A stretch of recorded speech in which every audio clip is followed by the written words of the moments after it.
richesse. Vous montrer leurs chiffres. Je veux dire des vrais chiffres. Quand je dis je fais de l'argent sur YouTube, c'est-à-dire je peux te montrer combien j'ai fait rentrer ce mois-ci ou le mois dernier. Je te montre des captures d'écran, je te montre des vraies preuves. Si je te dis j'ai fait 30 000 € grâce à ma chaîne YouTube le mois dernier, c'est que je peux le prouver. Mais quelqu'un qui va te dire oui, je vais te former sur YouTube, alors que lui-même, il n'a pas de vraies preuves de ça, c'est dangereux. Tu vas voir quelqu'un pour te former sur le e-commerce. Il va te dire oui, comment faire de l'argent, il y a du business, il y a de l'argent, il y a des opportunités. Lui-même, il ne peut pas te montrer ses résultats. Finalement, qui est bête? C'est toi finalement, parce que tu lui fais confiance, tu n'as pas vu les preuves. La phrase qui résume ça, elle est simple. Allez-y voir des gens qui jouent le jeu, qui ont joué le jeu, plutôt que de voir les gens qui connaissent les règles de jeu. Voyez d'abord les résultats, ceux qui ont fait des vrais résultats, pas en vendant des formations. Pour moi, les formations, c'est facultatif, c'est l'autre étape. Il faut d'abord faire tes preuves toi-même et ensuite montrer comment tu as fait ça aux autres. Moi, il y a des formations que je ne donne même pas. Pourtant, je commence vraiment à m'y connaître dans ces domaines-là. Mais parce que je l'applique d'abord sur ma propre vie. Lors de ma conférence, après, on a fait une partie after party et j'étais là, le gars me parle de crypto-monnaie. Je dis, oh, oui, c'est vrai, j'investis. Il dit, pourquoi tu ne fais pas de formation là-dessus? Ah, j'y ai même pas pensé. Parce que moi, j'investis dedans. Depuis quand j'ai commencé à investir, voici mes investissements. Tu vois les captures d'écran, j'actualise. Tu vois des 22 000 par ici, tu vois des 30 000 ici, ainsi de suite.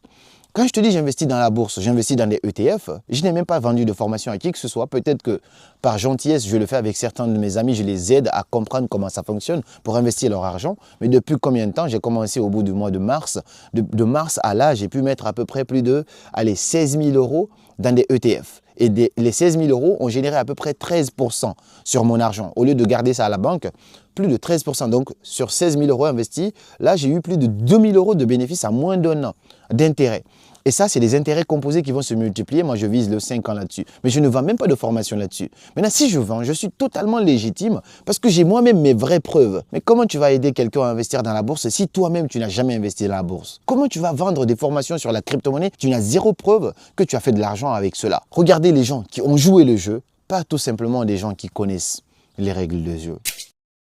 C'est quoi le plan pour 2026? J'ai fait beaucoup de conférences. Ma dernière conférence, vous avez vu des vidéos, j'étais épuisé. Épuisé parce que c'est difficile de faire des conférences en Afrique, il faut gérer l'humain, c'est pas simple, parfois on travaille avec des gens, on va rentrer dans certains détails, mais ça s'est bien passé, Dieu merci, les conférences permettent de véhiculer, de partager, d'impacter encore. Et je vais peut-être vous décevoir, mais l'année prochaine, à part si quelqu'un va organiser et m'inviter, je ne compte personnellement organiser que 2 grandes conférences. Peut-être je ferai des masterminds où je vais dans un pays et puis j'organise un petit truc entre entrepreneurs ou 30 personnes, 40 personnes, dans un petit truc. Ça prend moins d'énergie, ça me fatigue moins et je vais facturer ça 100 € pour la journée ou 200 €, peu importe. Mais j'ai prévu 2 conférences l'année prochaine. Peut-être au mois de mai, d'ici mon retour de l'Indonésie, on va faire une conférence en Guinée. C'est chez moi, il faut faire la 2e édition. On a eu beaucoup de barrières dans les roues pour cette année. Je ne vais pas rentrer dans les détails, ça aussi. Et au mois de septembre, Inch'Allah, on va faire le méga concert éducatif qui va recevoir plus de 1000 personnes à Paris. Ce sont mes 2 dates. À part ça, je me concentre sur mes différents business, mes business en ligne, mon agence de marketing. Il y a beaucoup d'engagement, beaucoup de spots à créer.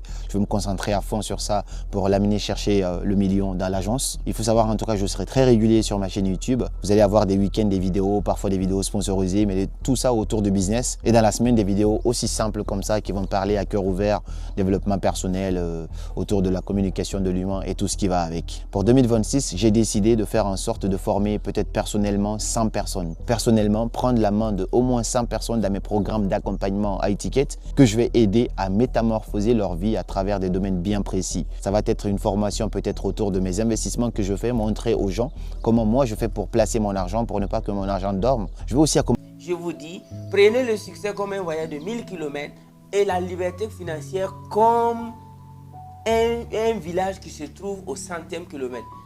Ça veut dire que si on va créer une moyenne, tu n'as pas la moyenne. C'est pour vous dire que ne vous amusez pas avec toutes les stratégies qu'il faut, avec tous les livres qu'il faut lire pour atteindre rapidement la liberté financière. Parce que derrière la liberté financière, il y a trop de villages et de villes. Quand tu vas avoir l'argent que tu cherches là, il y a encore d'autres choses derrière. L'éducation de tes enfants, l'amour qu'il faut maintenir avec ta femme, les livres qu'il faut lire, la connaissance qu'il faut acquérir et la retransmission de cette connaissance, aider les autres à devenir meilleurs. En plus de ça encore, il y a quoi? Impacter ta société, impacter la société, impacter le monde, impacter ton monde et impacter le monde, impacter l'humanité. Tout ça, ce sont des chapitres. Non? Ce sont des chapitres. Tu as impacté l'humanité, ça ne veut pas dire que tu avais 1 million par jour, tu avais 1 milliard par jour. Non. Combien de gens sont nés avec la liberté financière sur les actes de naissance? Imaginez-vous, votre père est un industriel, il gagne des milliards et vous êtes né là-bas. Vous êtes né, c'est-à-dire vous êtes né au 100e kilomètre du voyage concernant le succès. Donc, ne regardez pas les enfants des milliardaires comme des gens qui ont la chance plus que toi. C'est une erreur monumentale. Quand tu prends l'enfant de Donald Trump, l'enfant de Bill Gates, l'enfant de Warren Buffett, l'enfant de Larry Ellison, l'enfant de Liliane Bittencourt, c'est-à-dire les familles Pinault, hey, et ils sont nés au 100e kilomètre. C'est un avantage, hein, là, je ne vais pas vous mentir. Toi, tu es né avant même le voyage, il y a des gens qui sont à moins 20 km. Hein. Il y a des gens qui sont nés à moins 100 km même de la voie du succès. Parce que d'abord, il faut... You got to know the way. C'est pourquoi j'aime répéter ce que Maxwell a dit. A leader is the one who knows the way, who guides the way and show the way. Un leader, c'est quelqu'un qui connaît la voie, pratique la voie et montre la voie. Maintenant, le temps même qu'il faut prendre pour connaître cette voie, ça peut te coûter 20 ans si tu ne te disciplines pas. Donc, l'enfant de Aliko Dangote est né au 100e kilomètre du voyage du succès. Il lui reste 900 km. Et toi, tu es né à moins 20, ou bien si tu as la chance de naître à 0. Si l'enfant de Aliko Dangote dort, s'il passe son temps à faire le show, tu vas le dépasser. Il n'y a pas de débat là-bas. Mais si vous pensez que les enfants des riches sont arrivés, mais détrompez-vous. Le succès, ce n'est pas la liberté financière. La liberté financière, c'est l'ABCD du succès. C'est-à-dire, c'est le B.A.B.A. C'est la moindre des choses qu'il faut rapidement atteindre. Mais il y a des gens qui vont prendre 40 ans pour tenter d'atteindre la liberté financière. 40 ans, 50 ans, et le gars, il a tout fait. On l'a même nommé, gradé, envoyé en mission partout dans le monde. Mais il n'a pas atteint. La liberté financière s'atteint en entreprenant, en investissant, en écoutant et en apprenant tous les jours. Vous allez atteindre cette liberté et vous allez savoir que derrière cette liberté-là, c'est pourquoi Donald Trump a dit dans un de ses best-sellers que j'ai beaucoup aimé, How to get rich is not the problem. How to stay rich is the problem. Comment devenir riche n'est pas le problème.